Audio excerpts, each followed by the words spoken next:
administration adopted what you had essentially laid out for a period of time as the campaign plan for Afghanistan. And that was unprecedented, right? To have someone from the Central Intelligence Agency sort of outlining the war plan. It breaks all the rules. The job of CIA is to inform policy, it's not to make policy. Will Neff in the end. Common fucking name, guys. Vice News is interviewing Robert Grenier. Robert Grenier is the former CIA station chief for Pakistan and Afghanistan. He was responsible for designing the Afghanistan war plan following the 9/11 attacks that drove the Taliban and al-Qaeda from Kandahar. This was a stunning turn of events that the veteran intelligence officer has captured in vivid detail in his new book, 88 Days to Kandahar, a CIA diary. Vice News sat down with Grenier at his home in Virginia to talk about America's longest war. Post 9/11, you were the chief of station in Pakistan at the time. What happened next? Well, as the chief of station in Pakistan at that time, I had responsibility not only for Pakistan, but also for all of Taliban-occupied Afghanistan, which was 90% of the country. In a sense, the story began well before. About 18 months before 9/11, I and the others in my station were working very hard to try to organize a anti-Taliban tribal rebellion in the South. Now, we weren't actively doing that because we didn't have a presidential finding that would permit us to do that. We didn't have the authorities. But we were reaching out and establishing relationships that we hoped would enable us to lead that sort of a rebellion if and when the order came to go forward. And obviously that order came to go forward in the immediate days after 9/11. In the immediate days after 9/11, you had hoped, according to your book, that you could utilize all of those assets that you'd been developing relationships with to actually accomplish either overthrowing the Taliban or pushing al-Qaeda, denying them safe haven in Afghanistan. That was the initial goal, right? As I tried to explain to Washington at the outset, look, at the end of the day, unless we're going to colonize Afghanistan, we need to have some sort of a political dispensation in that country that will deny it as a safe haven to international terrorists. And so initially, we were hoping that the Taliban would be that force. Now, they had refused up until then. With the potential imminence of an American invasion, we were hoping that that would cause Mullah Omar, the head of the Taliban, to change his mind. He did not change his mind, and so I worked very hard in 2 long meetings with his deputy to try to convince him to push Mullah Omar aside and do what his chief could not. And he very briefly agreed, but that agreement didn't survive his return to Kandahar, and he quickly thought better of it. And so in the end, we had to push the Taliban writ large aside and come in on the side of the Northern Alliance in the Civil War, but very, very importantly, at the same time, support tribal leaders in the Pashtun south of Afghanistan who were willing to rise up against the Taliban. The Taliban was an indigenous religious movement, really, much more so than a political party. They were a movement in southern Afghanistan, in the Pashtun areas of Afghanistan. And it was that movement which was empowered by the situation after the Soviet withdrawal from Afghanistan, when the different Mujahideen leaders who had united in the fight against the Soviets fell to fighting against one another. And so Afghanistan was a complete mess. There was absolute insecurity. People, particularly in the South, were looking for someone to save them. And the Taliban was that force, and Islam was their driving motivation. And when you don't have anything to include security, the one thing that you most crave is security, and that's what the Taliban was able to provide. In the post 9/11 days, the administration adopted what you had essentially laid out for a period of time as the campaign plan for Afghanistan. And that was unprecedented, right? To have someone from the Central Intelligence Agency sort of outlining the war plan. It breaks all the rules. The job of CIA is to inform policy, it's not to make policy. And because CIA was in such a unique position in Afghanistan, first of all, the country was very little known, very little understood, including even within the intelligence community, certainly in the executive branch writ large. We quickly determined that the best way forward was for us to leverage relationships with Afghans on the ground who could do what we could not over the long term, and that is to deny their country as a safe haven to international terrorists. And because CIA had those relationships, people were looking to CIA to actually lead this effort. And so that put me in a very, very... I love when he's like, did you guys catch the part where he's like, You know, we didn't have actual congressional approval, but I was still trying to desperately drum up some kind of insurgency against the Taliban in the region. You know, just like gearing up.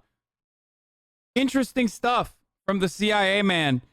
I also love watching videos like this because he's basically saying precisely what I've been telling you, but he's saying that it's good. The main difference between like what I do as far as commentary and what he is doing here is telling you exactly what the fucking details of the case are, or the details of the situation is.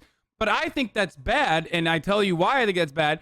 He's basically just saying, like, that's actually pretty good. We're just casually doing all this, and it's also, you know, it's actually a casual way to try to drum up an insurgency against it. He's like, why are you there, dude?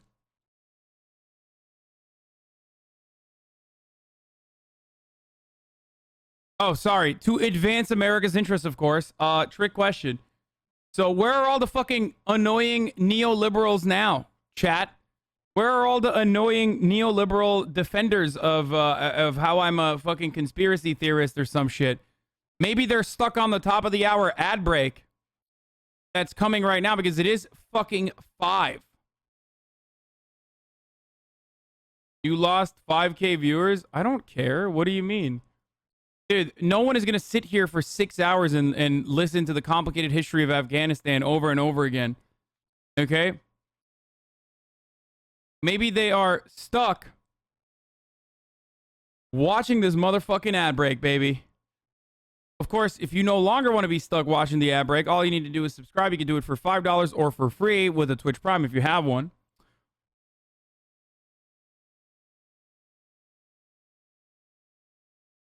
Okay? By connecting your Amazon Prime account to your Twitch account, or you can use an ad blocker or a VPN, but here's the 1 minute ad break now. Very unique position, and I laid out first for the War Cabinet and then for the president how I thought we should go forward, at least in terms of broad outline, and that's what the president approved. And so that began what you describe in your book as the first Afghan war. Right. Can you explain these distinctions? How many Afghan wars are there? Well, we don't know yet. And you could go back to the days of the anti-Soviet jihad when the U.S. at least played a supporting role for the Mujahideen. But in terms of direct U.S. involvement in hostilities in Afghanistan, obviously that began with the immediate post-9/11 period. And as I describe in the book, you know, the 88 days, it was 88 days from 9/11 until the 7th of December 2001 when we and our Afghan allies succeeded in driving both al-Qaeda and the Taliban out of their capital, which was Kandahar. And so that, to my mind, was the first American-Afghan war, the one that we thought, at least, that we'd won. And that, in fact, we had the opportunity to consolidate that victory. I think that, you know, we and the Afghans, they don't escape blame in all of this, failed to do that. And by the time I returned to focus once again personally on Afghanistan and Pakistan in the spring of 2005, by that time I was the director of counterterrorism, made an extensive visit both to Pakistan and to Afghanistan. And you could see at that point that the Taliban was beginning to gain traction once again in southern and eastern Afghanistan. We didn't know how serious it was at the time, but that, to my mind, was the start of the second American-Afghan war, the one where the U.S. essentially took over. After 2005, as we began to see the situation slipping away, and in a sense, you know, in so many words, we as a government decided that Afghanistan was too important to be left to Afghans. And we Hey, one Albanian chatter, shut the fuck up, okay? I changed the Talibania title to Talibama just so the singular Albanian chatter could shut the fuck up in the chat. It's kind of cringe. Albania is allowing people to come in. Kind of cringe. Literally one guy. I changed it. Are you happy? Shut up. We tried to turn Afghanistan, I would argue, into something that it was not. A highly centralized state with a large army, large national police force, and we tried to do things that we certainly were not going to be able to do in the amount of time that we made available, and that arguably Afghans were never going to be able to sustain on their own. And I think that was the big error that we made. That's led us up to the present, and you know, the substantial U.S. withdrawal from Afghanistan. And I'm concerned that at some point, When things shift again and the front lines in the global jihad move once again, that once again international terrorists in significant numbers may be motivated to come back to Afghanistan, and we may be forced to fight another American-Afghan war. What do you think the prognosis is for Afghanistan now in this diminished American presence there? I don't think we will ever see a coalition government involving the Taliban in Kabul. There's always going to be a place for the Taliban as long as we're around in Pashtun society, and somehow that's going to have to be accommodated. And I think that is the story of the next few years. I'm afraid that if the international community, particularly the United States, Wow, it's almost like this motherfucker back in 2015 knew exactly what was going to happen. Just like back in 2014, they knew exactly what was going to happen. Like the fucking Pentagon Afghanistan papers that we just saw. They always fucking knew. You just found out just now, and you're still, for some weird reason, repeating the dumbass liberal mainstream media warmongering positions that, for whatever interest they may have, trying to justify the continuation of the occupation. Abandon Afghanistan, financially especially, that this government could go under and we could end up in a situation very similar to the one that we faced just before 9/11. Now we're facing a new terrorist threat, an emergent terrorist threat in northern Iraq and Syria, Yes. In the Islamic State. What are the lessons that we can draw to apply to this new threat that it's emerged in the Islamic State? Well, you're suggesting that the situation with the Islamic State, ISIS, ISIL, whatever you want to call it, in Iraq and Syria is quite different from what we faced in Afghanistan and parts of Pakistan. But there are some very important analogies to be made. And I think it really, from our perspective, it has to do with what the constructive U.S. role should be. What we're facing in Iraq, and even more so in Syria, is that we don't have effective allies on the ground in those countries. We need indigenous forces. We don't have them. Already we're beginning to see pressure build to see a much more... And that's where the Kurds come in. robust American effort in those countries. And I think that that would be a very, very serious mistake because, as I say, there, as in Afghanistan, at the end of the day, these countries are going to be ruled, governed by the indigenous people. And if we come in a very heavy-handed way, we qualitatively change the nature of the struggle. It becomes the infidels fighting against good Muslims. And that actually undercuts our natural allies in the area. It strengthens our natural enemies. That's not where we want to be, and that's where we could end up, just as we did in the latter years in Afghanistan. What are our lessons learned from the Afghanistan conflicts?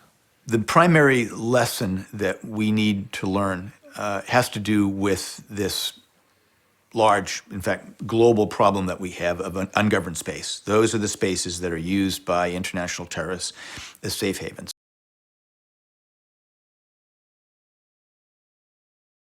Biden just erased the last 2 decades of our work in the Middle East. Our work doing what? Fucking your mom, dude? Listen, motherfucker, if you're going to talk like that going forward, you have to fucking... I will drop you, okay? I will drop you out of a fucking plane with a parachute strapped to your goddamn chest so you go continue the work, okay?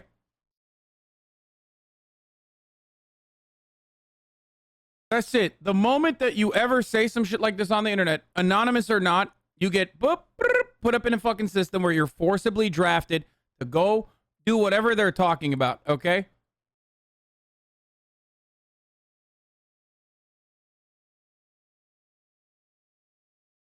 Spend 1 day in Afghanistan, then your opinion is valid. Biden will go down as one of the worst presidents in U.S. history. Sleepy Joe really just erased the last 2 decades. How many days did you spend in Afghanistan, you dumb fuck? Glad Biden just shit on the countless number of soldiers we lost fighting in a war that... Hey, dumbass, you're almost there. Okay? You're literally almost there. Yes, the countless number of soldiers we lost fighting that war, let alone the civilian casualties, which is significantly fucking higher as far as numbers, but you don't care about them because they're brown, right? Because they're not human in your minds.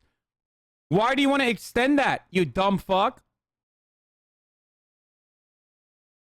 The countless number of soldiers we lost. Hey, welcome, dude. This is the first fucking step towards you recognizing that war is a goddamn racket for the wealthy and elites and people who are going to make money off of all of those fucking young kids, men and women, going over there and getting fucking blown to goddamn bits, okay?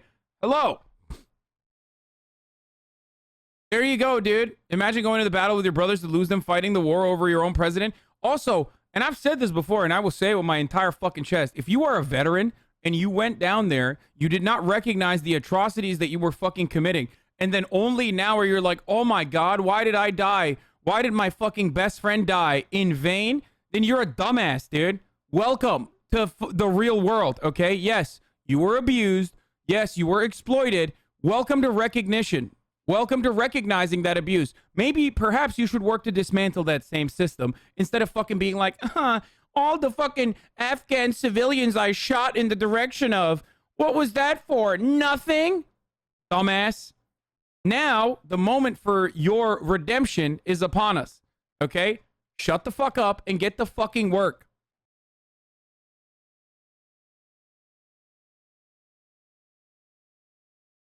Get the fucking work to try to stop that from happening to other people.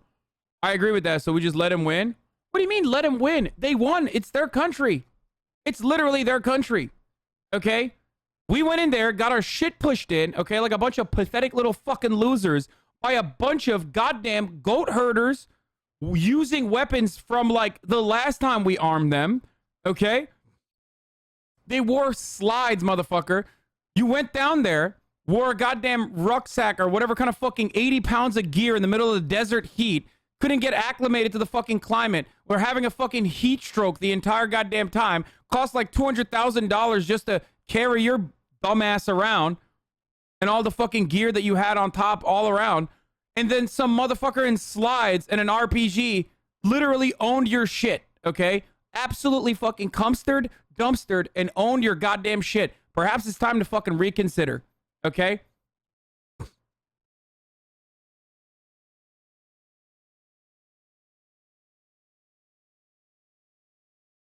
Invasion was warranted. United clans of people that treat girls and women like goldfish, harboring people that claim to be responsible for 9/11. That is not a justification for going anywhere, okay? Shut the fuck up. So why didn't we stop when fucking Osama was no longer in Afghanistan? Why do you continue it for 20 years, dude? Just for funsies, right? Shut up.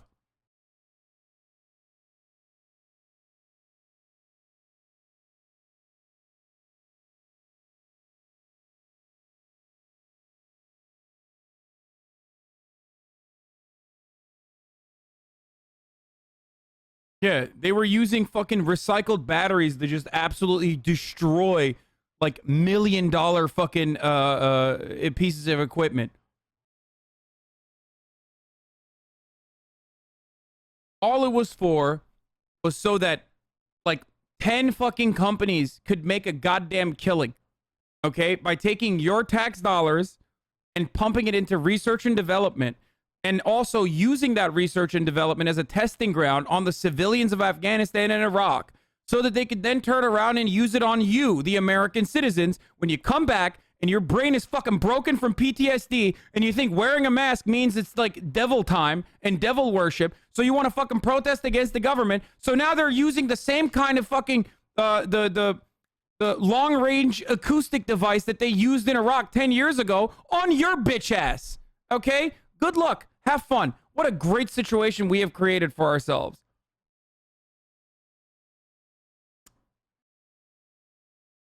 Someone's got to use those weapons. Dad is a vet and was there for 9 years of his life, lost his best friends, and people back home just sit on Twitch and shit on our vets.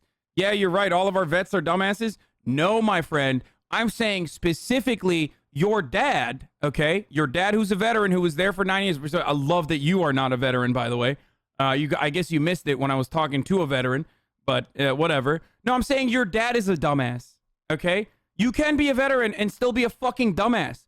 And if your dad is unaware and like now, only now is he recognizing that like he was fucked over by the American government and he doesn't want to change that. He doesn't want to like all of a sudden join About Face or Veterans Against Foreign Wars or I don't know, a multitude of other fucking organizations that are readily available for veterans who recognize that like their service was for literally nothing other than improving the bottom line of like 12 goddamn military industrial complex corporations, then yes, your dad is a fucking dumbass. Sorry, that's just the goddamn truth. I'm not gonna fucking I'm not gonna treat you with kitty gloves, okay? It's just the truth. It's literally the truth. At least a lot of veterans recognize that shitty bargain and work against it.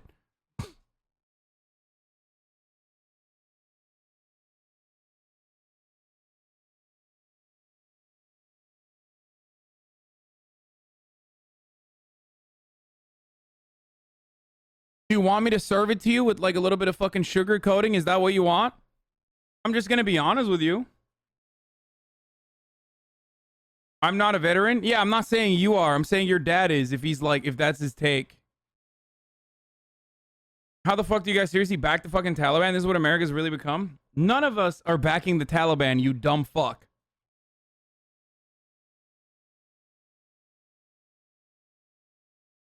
God damn, I'm literally having a conversation with a 14-year-old who has no understanding of like complex geopolitical problems, warring tribes and shit like that. That they just think like you're either the part of American military or against it and pro-Taliban.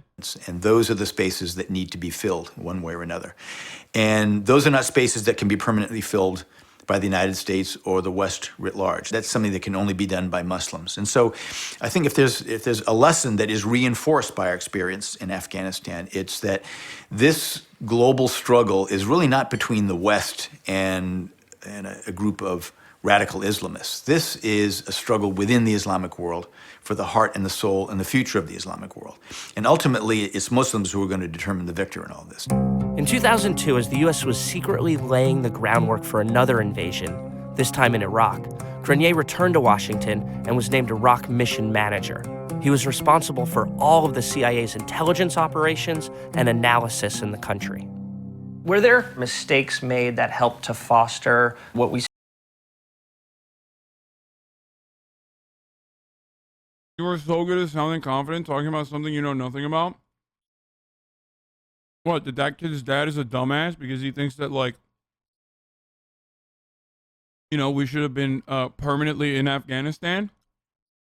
Okay, well, that's an authority figure that you should agree with. The fucking CIA dipshit over here who's saying the exact same thing. He just thinks it's good. I think it's bad.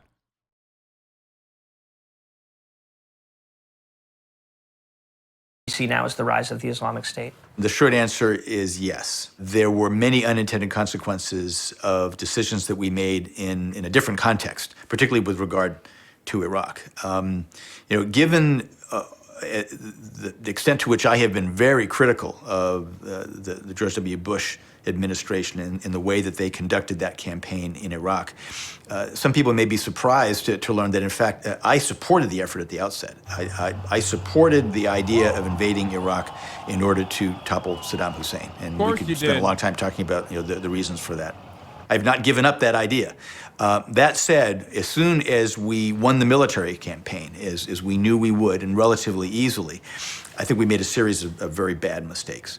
Now, we don't know how history would have turned out if we had followed what I would regard as wiser policies, but I certainly felt at the time, and I think history has borne out, that we made some very serious mistakes in formally disbanding the Iraqi army, in formally disbanding the Ba'ath Party.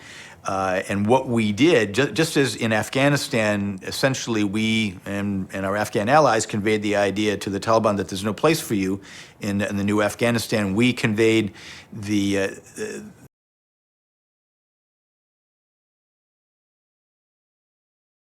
As a soldier, you are not there to kill or slay places. We were there to actually help build schools, rivers, make sure you use water as a resource. I'm not saying it's good being a soldier, but hanging people out like that makes you a dumbass, says Ghost Fanta. Are you a veteran? Are you a veteran? Are you a veteran? Okay. I'm not a veteran. Okay.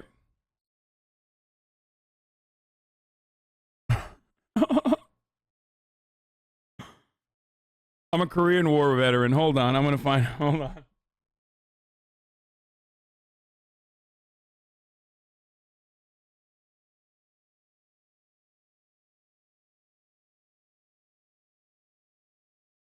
Okay, I am a veteran now. Just kidding.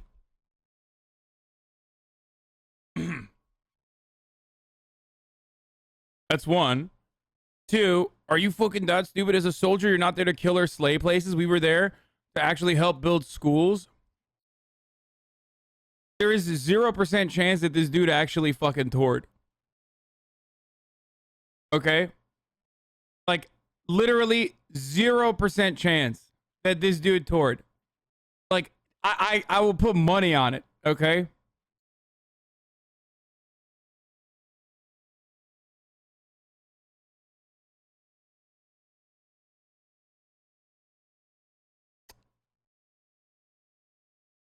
Yeah. I love mechanical soldiers. I love calling up, you know, electrical soldiers to come and, you know, fix the lighting in my house. You know what I mean? My brother, for example, is an aerospace and mechanical soldier. He builds, you know, satellites and stuff like that.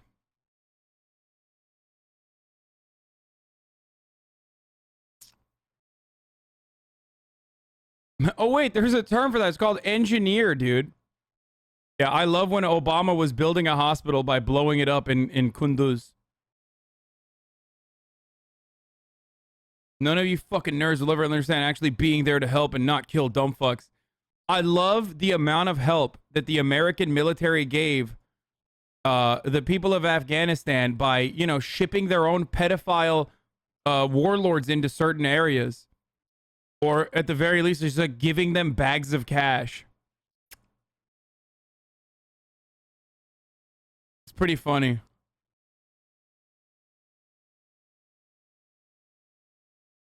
They really, dude. When I think of Afghanistan, I think of all of the fucking wonderful schools. I was an HVAC technician in the Air Force, but when I deployed, I was boots on the ground. This dude is a dumbass.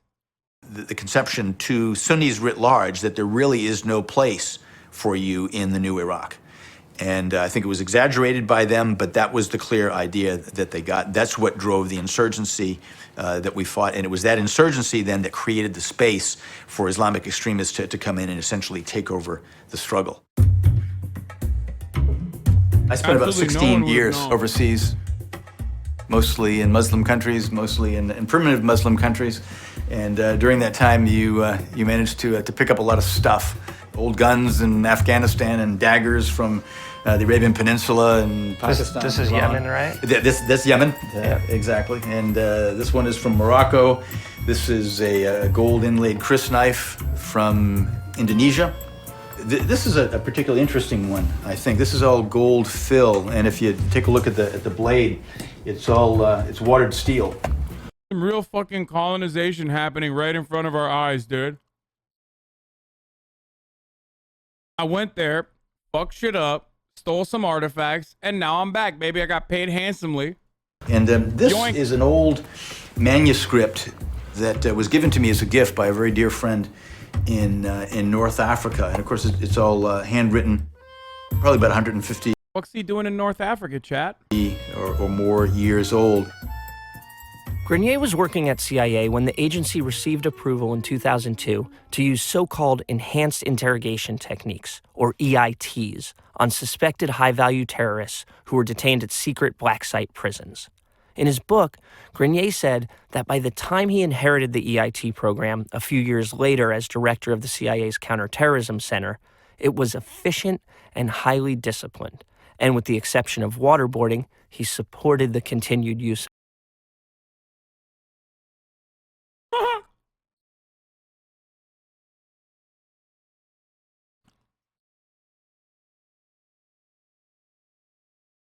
No, the black site isn't in Portland, chat. It was in Poland.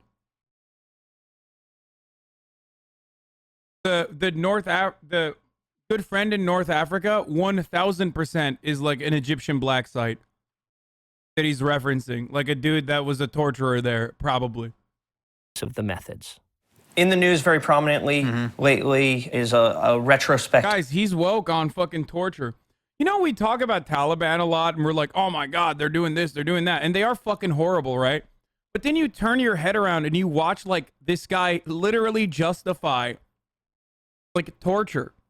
of random people that they've just chosen to be high value targets. And it's like, that's so civilized. And I talk to my friends about this all the time. They're always like, oh, you know, you can't even fucking bribe cops here. Right? Like, oh, you can do that in other countries. You can't do bribery in America. I'm like, no. In Western nations, specifically in America, you just have a more formal process. You can bribe a government administrator or an official. You just have to do it through the formal channels. It's called campaign financing. You can bribe the cops. They literally even give you a card for it. Okay?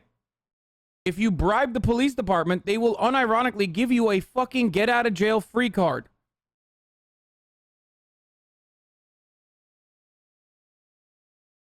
Literally. You can get a nice little sticker in your car too. That's bribery.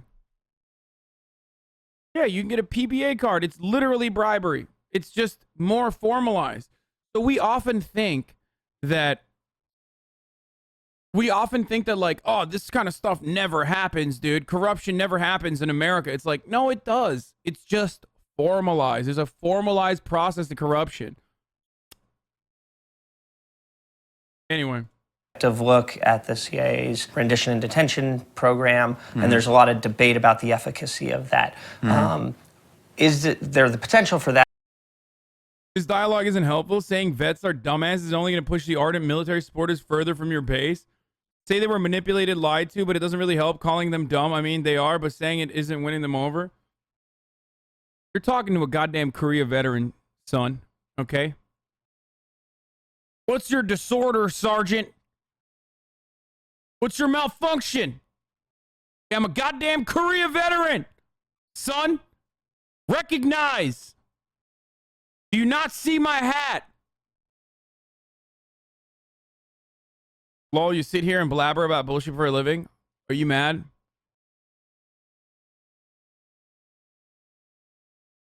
Lib takes Omega Law. I'm not interested in your hot takes about Afghanistan. What a fun weekend I'm having. Hey, if you're one of Oh, I don't want to. those people attacking veterans on the internet for lamenting the fall of Afghanistan, you're a bad person. I don't much care for your half-formed thoughts about... Gosh, what a fun weekend I'm having. Hey, if you're one of those people attacking veterans on the internet for lamenting the fall of Afghanistan, you're a bad person. I don't much care for your half-formed thoughts about American imperialism as you attack the very people that end-stage capitalism forced into the military. Why don't you go look up how they recruit, huh?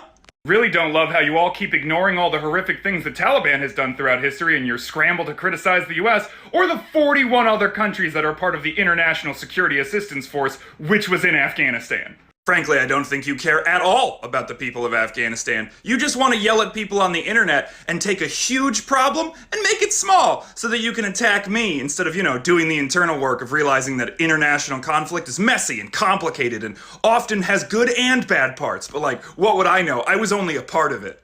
And no, I don't feel bad for going. I was a medic, and nothing you can say will change my opinion of the things that I did and experienced there. I helped the people of Afghanistan. Have you? Gosh, what a...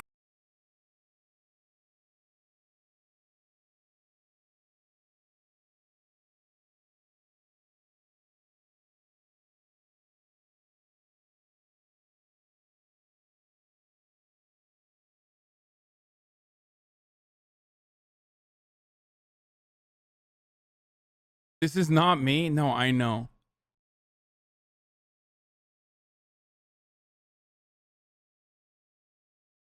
I just look, I'm not one of those people who's like, fuck every veteran unconditionally, like they didn't have to serve, fuck them, like they're a piece of shit. And there's a lot of people like that, especially on the left.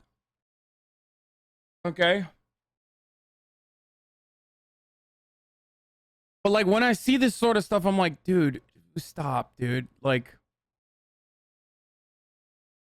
Just say you're against it, and that's it, okay? You're literally a fucking combat medic. You already know you're smarter than the other fucking grunts. What are you doing? What is... Stop. I don't think he's against it, though. I mean, he sure seems like he might not be. Yeah, he says he was preyed upon by late stage capitalism, so I think he, like, you know, understands the vibes.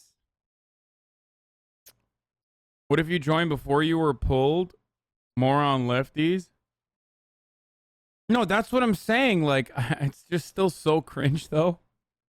Like, he's right about the indoctrination. He's right about the different reasons for why people join, which is why I'm saying that, like, which is why I'm always saying, like, look, I'm more understanding.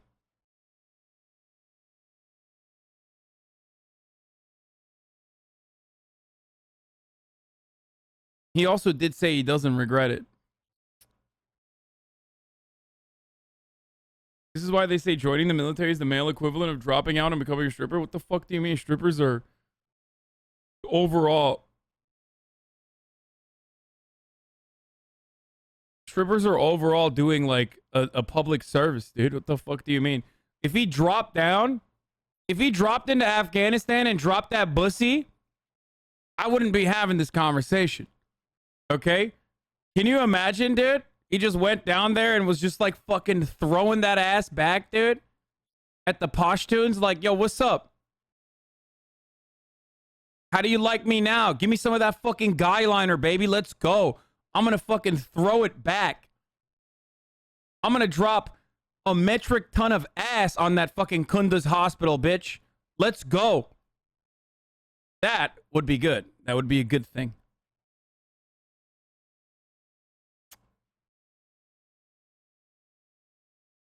I'm just saying.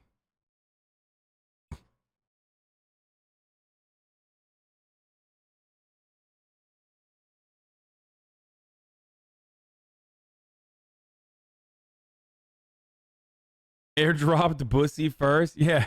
About this tally bussy, dude. So you don't think soldiers provide society a service? I do. I think it's a bad service for the most part. Like, you know, some do all right. Like, there's, like, I mean, ultimately, you are literally working for a war machine that is, main output is just bad. Please don't say the vets are dumb. You will hurt their feelings. For real, though, 20 years, $2 trillion. How did the U.S. manage to accomplish nothing? No, they did everything.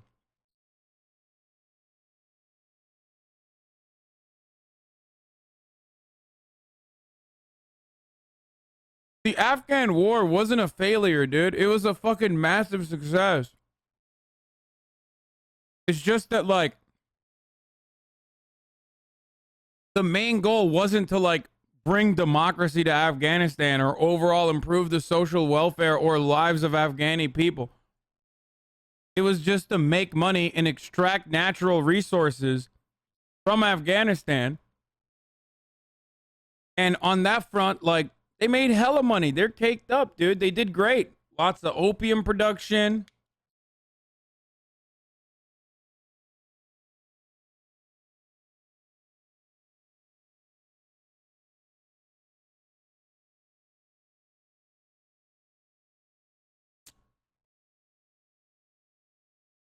You know what I mean?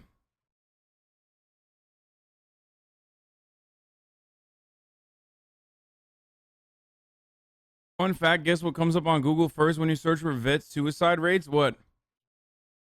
Addiction therapy? Like opium addiction therapy? Is that what it is? Probably.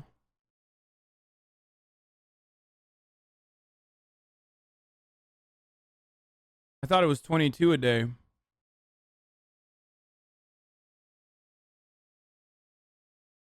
It just sucks, dude.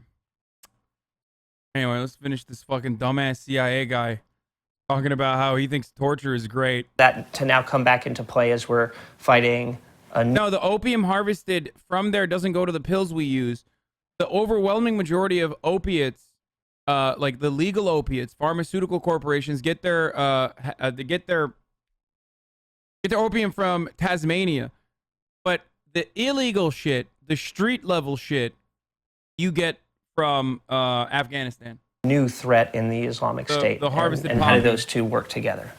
When we were capturing people, detention and interrogation was a very important issue. And the reason that we are not capturing as important people in anything like the numbers that we were before is because they're no longer present in the places where we and allied services can capture them. For the most part, they are in ungoverned space, whether it's in Iraq or Syria or Yemen or Somalia, the tribal areas in Pakistan. So it's not as though the U.S. government, made a strategic or a tactical decision. We're going to stop trying to capture these people. We're going to kill them instead. It's that we just don't have the same opportunities to capture them that we once did. How critical was that program in 2002 and 2006? Right. Yeah, I inherited the program as it had evolved when I took over counterterrorism in late 2004 and into 2005. 2002, 2003, it was critically important. Al-Qaeda was a very... Yeah. Massive failure, by the way. Like, they got zero workable intelligence. Zero. Literally no intelligence whatsoever that was actually... Like, it's not even a... It's like beyond incomprehensible. I can't believe he's like, oh man, some of the torture was good. Like, no, dude. Would you join the army? Fuck no, dude. Are you fucking insane?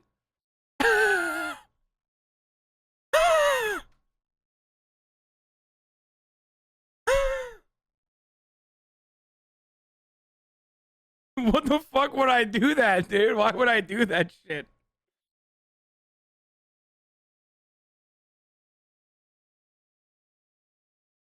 Have you seen what I talk about? First of all, I'm a veteran of Korea, so what if the army was building schools though? Yeah, then I probably still wouldn't do it, but then it's like a different conversation. That'd be sick.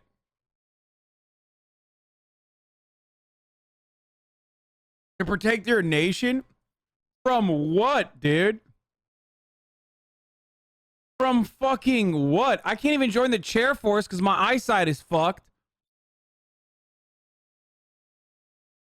From wait, can you explain to me what the army's protecting the nation from? Like the fucking goat herders that we just saw?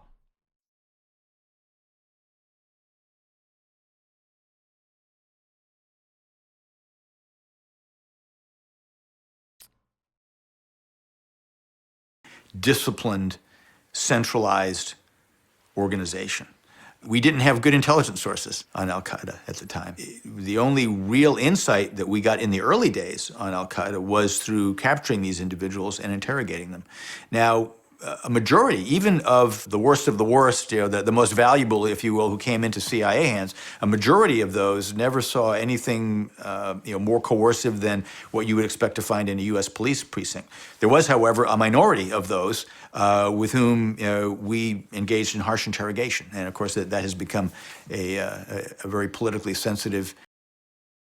The American military literally tortured one of you guys who might even be in the chat right now. Like, with similar enhanced interrogation techniques. Yeah, Chelsea Manning.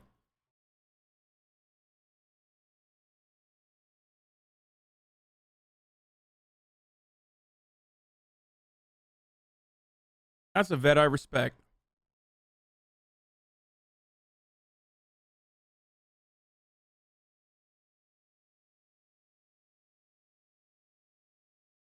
This dude is just, lying out of his ass. Issue since, but what are your thoughts on if they should have balkanized Afghanistan? Do you think that could have been an option, seeing as Afghanistan is very little to speak when it comes to a unified culture?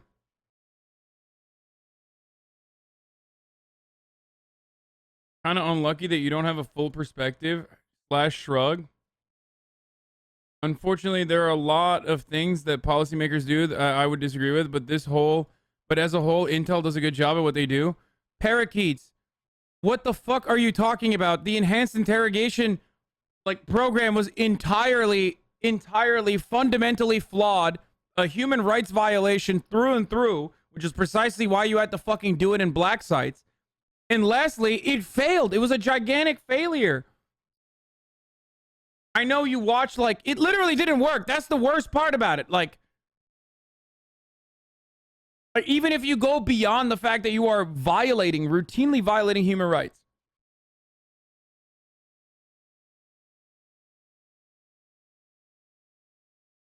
You were just doing those war crimes for no reason.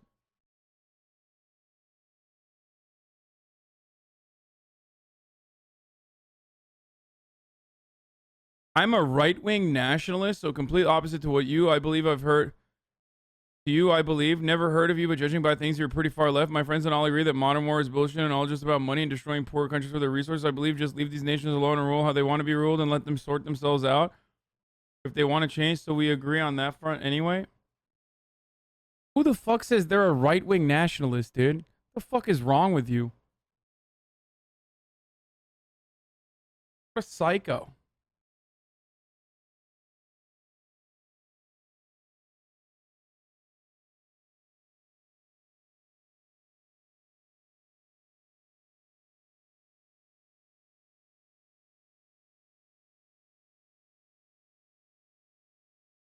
My man just said, like, I'm a Nazi, you know? I'm like a little bit... I'm like one step removed from a Nazi, or just like actual Nazi.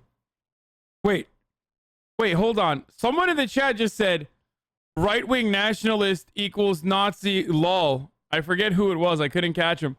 But yeah, that's what it is. What do you mean?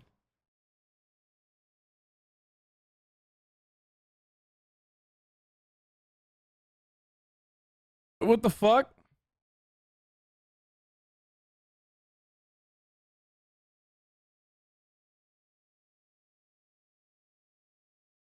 As a member of Al-Qaeda, I also agree.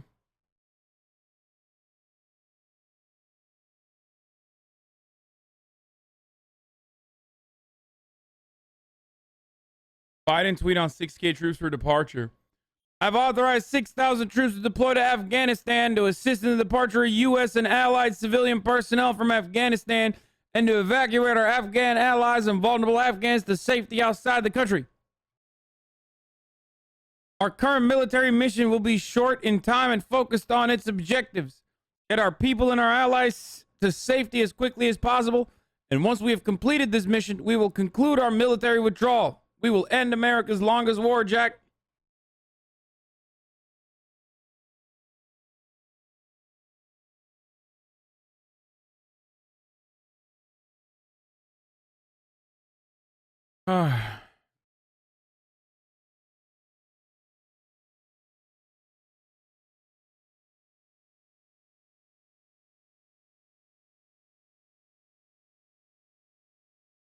He didn't say Jack. Yes, he did.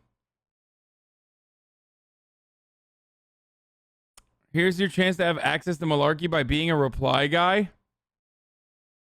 I'm sitting down with President Biden on Wednesday for an exclusive interview. What would you ask him? I'm not gonna. Yeah.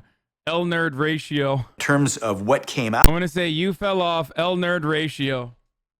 That's what he should, and then he's forced to repeat that to Joe Biden. Out of that program writ large, it was critical to us at the time. We didn't understand our enemy, and I think there's a lot that's probably not really understood. People sort of have this Jack Bauer conception that you interrogate somebody aggressively, and he tells you where the bomb is hidden, and you get there just before it goes off. In real life, it doesn't work like that. In real life counterterrorism, it's all about the people. And in a disciplined organization where they carefully compartment information, as Al-Qaeda did, even capturing a senior member of the organization is probably not going to tell you very much about ongoing plots. What they can tell you about is the people. And so if you get to the people before... Yeah, that's literally why the program that you said was working fine didn't work. They can mature and launch those plots, you can keep those plots from reaching fruition. That's really what ends up happening in the real world as we found out from the enhanced interrogation strategy's abysmal failure, which was investigated by the Congress, which the CIA then subsequently literally fucking spied on congressional members over, was that people just lie when they're being tortured to get you to stop torturing them. Like, they literally just fucking lie.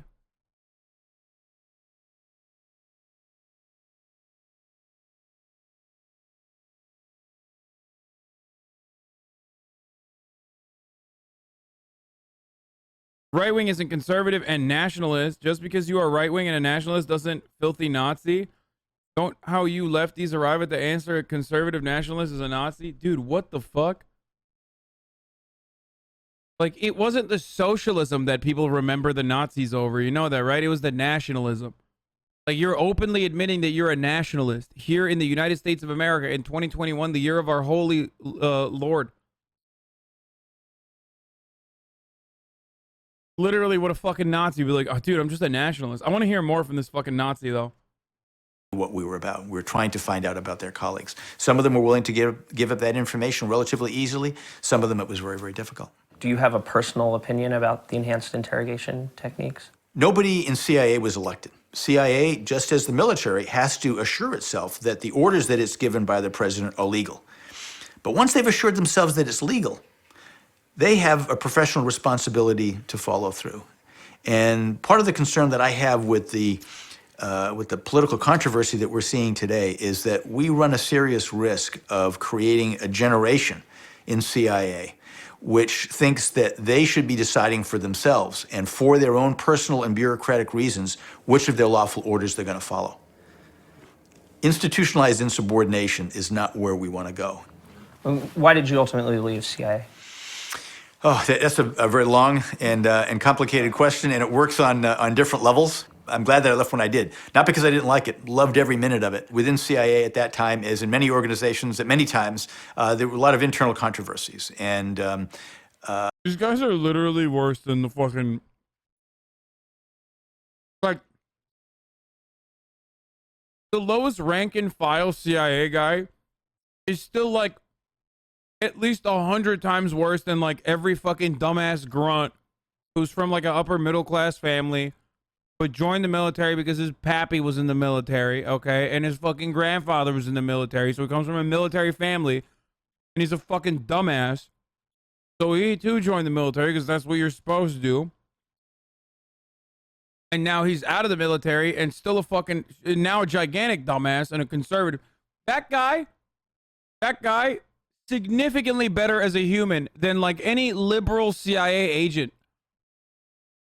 He's just like, I loved every moment of it. It's like, yeah, I was destabilizing the Pashtun tribes, engaging in warfare, trying to get them to fight one another, you know, suspiciously right before 9/11. Suspiciously leading up to and right before 9/11. Nothing weird going on there, of course. But I loved every moment of it. I would probably not be the first one to find himself in a position where his boss had previously had his job.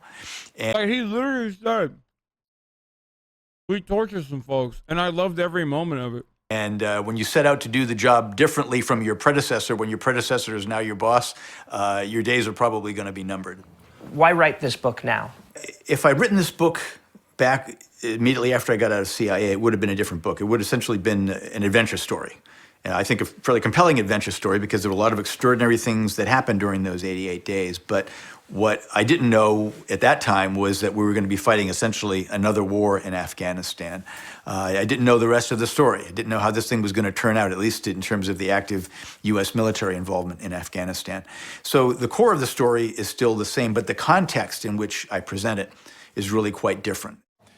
President Ghani has requested some flexibility on our drawdown timelines, and I've decided that we will maintain our current posture of 9,800 troops through the end of this year. Last month, the Obama administration announced that it would slow the pace of withdrawal of the last remaining U.S. troops from Afghanistan at the request of the country's president, Ashraf Ghani, setting the stage for another bloody year of battle against insurgents. Is there a fucking actual TOS here? What the fuck? Despite the promises, America's longest war appears to be getting longer.